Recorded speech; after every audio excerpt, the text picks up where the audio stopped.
First of all, wonderful to see everyone enjoying. I'm sitting here with a cup of seltzer, Ohr HaChaim. But okay, listen, Ohr HaChaim, I just wanted to begin.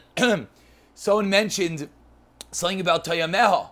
Toyameha, Erev Shabbos, taste the food of Shabbos. Just to explain, of course, this is very relevant, as this is a Gemara in Daf Yomi on Daf Lamed Ches, the Daf which was about a month ago, discussed that the Gemara there said that there were two families in Yerushalayim that were Kaveya Suda on Erev Shabbos, and the families were uprooted.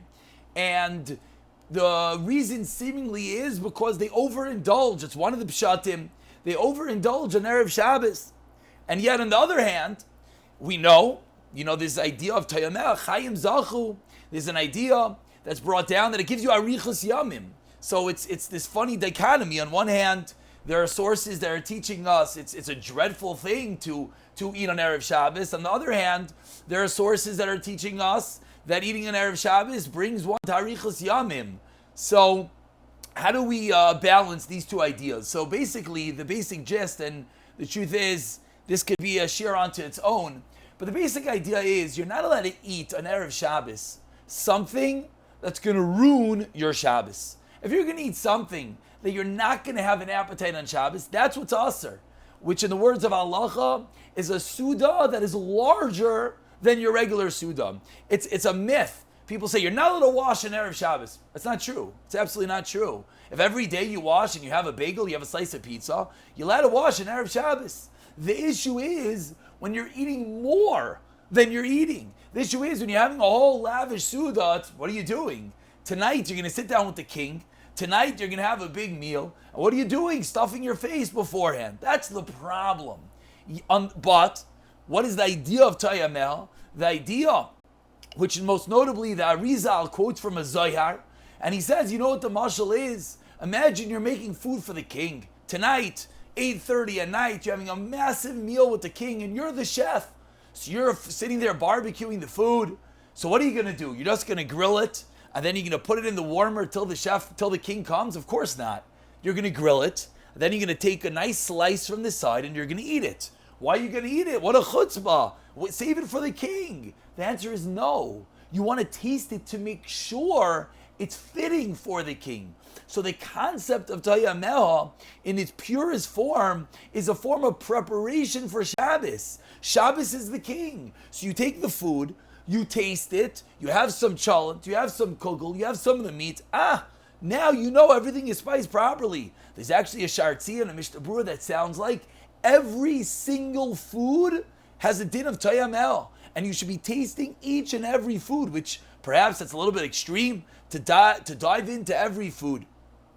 So if one is eating on an Erev Shabbos in preparation for Shabbos, does that mean that the food he's eating is also going to be for Shabbos? That's one way of doing it. If you have some food that's a shahakal type food, which you're allowed to eat on Erev Shabbos, and you have it with a little bit of Torah, what greater way to prepare for Shabbos? When the Gemara, when the Rashi, when people are screaming against this dreadful thing of overindulging in Erev Shabbos, that's when you sit down and you wash and you have this lavish party, and all you're doing is having gashmias, and you're just sitting and drinking and eating and getting drunk and walking into Shabbos like one big who knows what.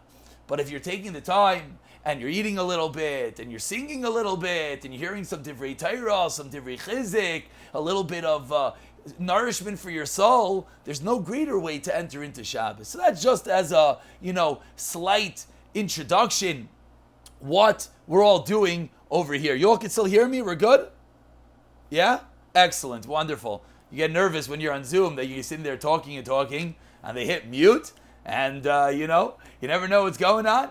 So that's just one dot of introduction, but I just want to say over a very famous line from the Baal Shem Tov, from the Ohr HaChaim HaKadosh. You all know what I'm going to say, but I just want to bring it down to something very practical that I think we all could walk away with. It's the first pasuk of the second parsha, Masay, that what are the masayis, what are the journeys? And I think it's famous or it should be famous, but I think it actually is famous, that the Ohr HaChaim very famously says that what were the purpose of the masayis, of the journeys? He actually asks the question.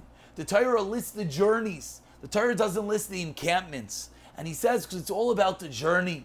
And he quotes another Zayar, and he says, Halichis Yisrael Bamidbar was, why are we traveling in the desert? Levayer Nitzoitze Akedusha, to pick up all the sparks of holiness that are strewn along the road in the journeys of life.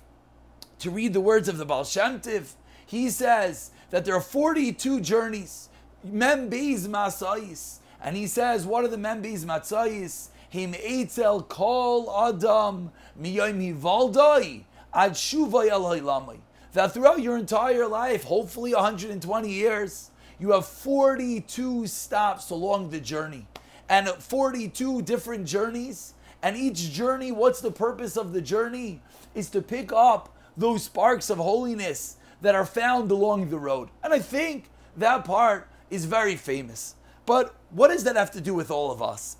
And really, what this talks to us is, if we think about it for one moment, this teaches us a very basic idea in Emunah, the most basic of ideas.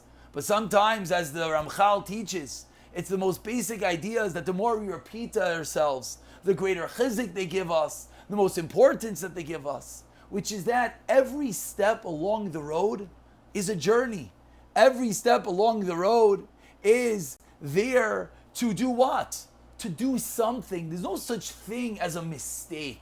You know, sometimes you wonder, why did this happen to me and why did that happen to me? And it's annoying and it's frustrating and it's difficult. So we have to remind ourselves, no, there's a purpose to it all. Each step is there for a matter of holiness. Every single stage. Sometimes it's a large journey. Sometimes you know that you're in the middle of a journey. Sometimes it's so difficult that you realize this has to be Hashem talking to me. Sometimes it's so incredible that you know it has to be Hashem talking to you. Like we spoke last week at the beginning of the 3 weeks, that what's the whole purpose of the 3 weeks? How are we going to get the Beis HaMikdash back? Is to realize that we need the connection. We crave the connection. We crave the closeness. So only way to do that is to find Hashem in our life. Find and figure out a way how every step along the way is one of the journeys, one of the Mem Beis Masayis. That there's some level of spirituality, there's some level of positivity, of productiveness that could be found in every step along the way. And sometimes it's easier, and sometimes it's more difficult.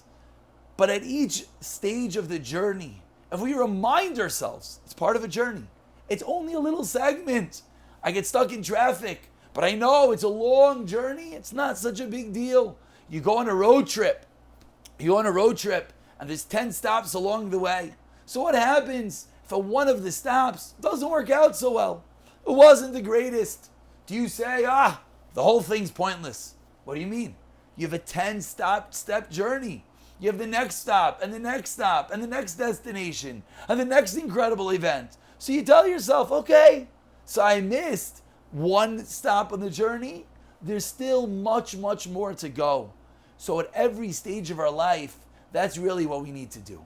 We have to just realize that it's all part of the Mem Beis Masayis. It's all part of the spirituality. It's all part of Hashem talking to us. An idea that we can't emphasize enough. If every day we would wake up and we would tell ourselves, whatever happens today is God talking to me. Whether I had a good day at the office, whether I had a bad day at the office, whether I had a difficult day at home, whether the children didn't cooperate or did cooperate, whether I made a good deal, whether I didn't make a good deal. If at every step of the journey we remind ourselves that it's all part of the journey, if we remind ourselves it's a difficult day, but Hashem was the one that called that shot. Hashem, quote unquote, woke up this morning and he put into the computer, it should be a difficult day for Avi Slansky.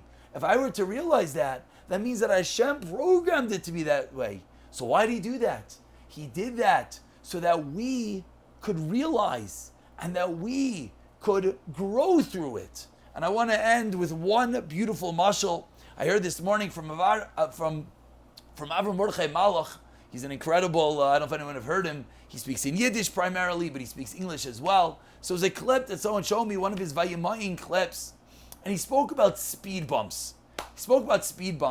And he said that there were two people that were discussing that there's a speed bump, and there's a sign before the speed bump in 300 feet, speed bump in 100 feet, and then there's the paint on the ground that there's a speed bump. And one of the guys told his friends, this is so silly. They're spending so much time and effort to warn you of the speed bump. Why don't they just get rid of it? Just get rid of it, flatten out the ground. And his friend turns to him and his friend says, you silly person. The speed bump was created for a purpose. It was created to make sure you drive safely, etc., etc. How often do we look at our life and do we say, just get rid of the speed bump? Hashem, what are you doing to me? You throw me this and you throw me that. And then I have to be worried about this and worried about that and plan beforehand and detox afterwards and calm. What are you doing? And we say, Hashem, just get rid of the speed bump. What's the answer? The answer is obvious.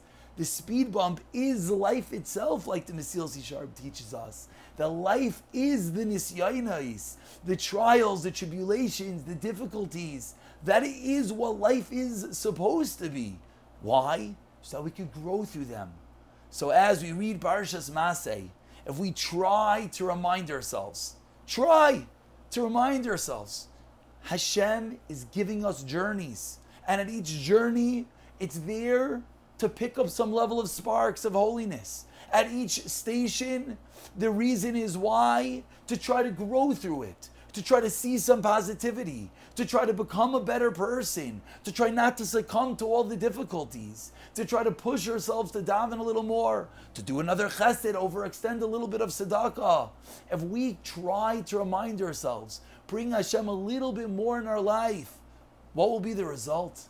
The result will be Hashem is going to hear us. And Hashem is going to say, my children want me in their life. All they want is to realize that I am the one calling the shots. They're there, keep on trying to focus how Hashem is the one that's there all day. You know what? I'll come back home. I'll reveal myself. It's time to come back home and I'll rebuild my house. And I don't believe there's a greater way. Obviously, all ways to prepare for the 9 days for Tisha B'Av are incredible. But the first way, as we mentioned, is to realize the connection that we need to Hashem. And now it's to start to focus how Hashem is there designing each and every station along the way. We read the Masayis. We realize how it's all about those sparks of holiness, the Nitzaitis Kedusha, the Ohr HaChaim, the Baal Shem Tov, the Ramchal, the Zohar HaKadosh. And we slowly come to realize how Hashem is there at every station. And it's comforting. Because even when something's difficult, if we know that our Father is the one that made it happen, it's comforting. Because that means that somehow we'll get through it. And we sit there and we say, how could I get through this? This is so difficult. But we realize, I don't know how I could get through it. And I don't feel like I could get through it. But if Hashem thinks I could get through it, there must be a way I could do it. And that gives us the encouragement. That gives us the strength to slowly grow, to slowly get there.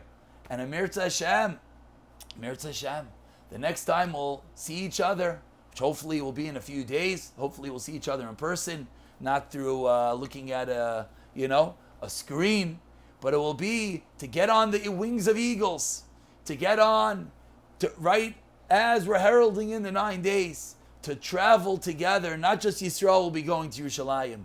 We'll all be going to Yerushalayim, B'siyata D'Shmaya together.